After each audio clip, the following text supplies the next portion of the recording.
I have many old sampling CDs, and these are just normal Redbook audio CDs, and they can sometimes be difficult to use within your session. Let me open up the Digibase browser and I'll show you what I mean. Here you can see the type of files I'm talking about, and there are usually between 5 and 6 different loops per file. Most of the time these loops are separated by silence. It's this silence that can make it difficult to analyze the file for any tempo information. But with Pro Tools 7.4, these types of files can easily be made to conform to your session's tempo using elastic time. So I want to work with the third loop in this audio file. I'll make sure that the conform to tempo button is turned on. That way, when I add the file to the edit window, a track will be created with the rhythmic algorithm already assigned. Very nice. So first thing, I'll make a general swipe and toggle edit so I can get into the waveform.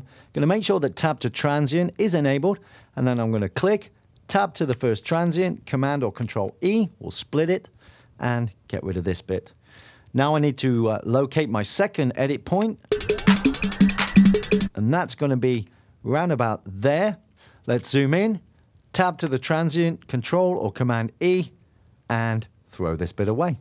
There we go, a perfect 1-bar loop. Now, if I drag the loop to bar 1, you'll notice that it's just slightly shy of bar 2 as far as the Pro Tools timeline is concerned. But with the elastic properties, I can simply say, I know you're exactly 1 bar long, so conform. Okay, so I'll duplicate that region, Command or Control D, gonna come over and take solo off, Option or Alt 5 to close the elastic properties.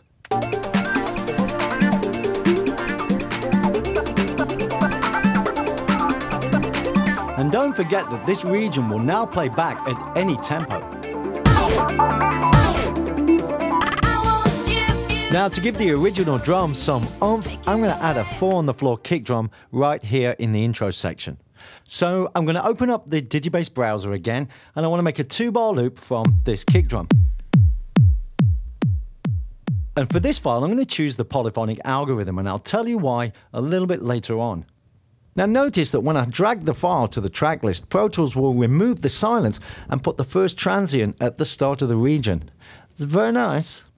So now I need to define the 2-bar loop, so I'm going to click the insertion point, return, so it goes to the beginning, and I'm going to shift tab 4 times, that's 1 bar, shift tab 4 more times, that's a 2-bar selection, and then I'm going to come up to the edit menu and I'm going to choose trim to selection or shift T. Now I need to also conform it using the elastic properties, and you can open them using either Option or Alt 5. And again, I'm just telling the elastic properties that this 2-bar kick drum that I've defined is indeed exactly 2 bars long. And now it's conformed. Couldn't be any easier. I'm just going to move the region and then duplicate it a few more times along my introduction. Let's take a listen.